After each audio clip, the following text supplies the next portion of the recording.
जिसको अल्लाह जल्ला शान ने अपने दीन के लिए चुना है और आप ईमान ले आए हो।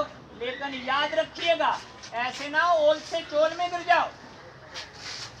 पहले कुछ और लोगों को अपना मुश्किल कुशा, हाजत रवा, दाता और दस्तगीर मान रहे थे, आज किसी और को मानना शुरू हो जाओ।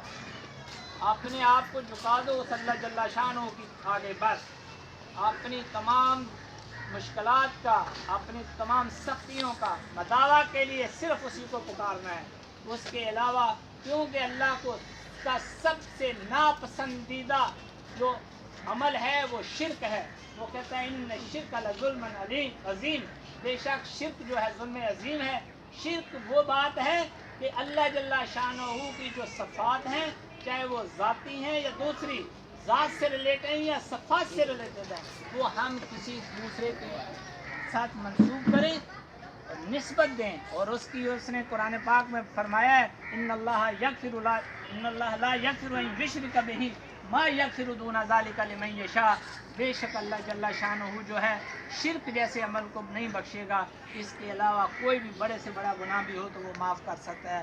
सुबहान रब्बिका रब्बिल इज़्ज़ति अम्मा यसिफ़ून व सलामुन अलल मुरसलीन वल्हम्दुलिल्लाहि रब्बिल आलमीन। जज़ाकल्लाहु खैर।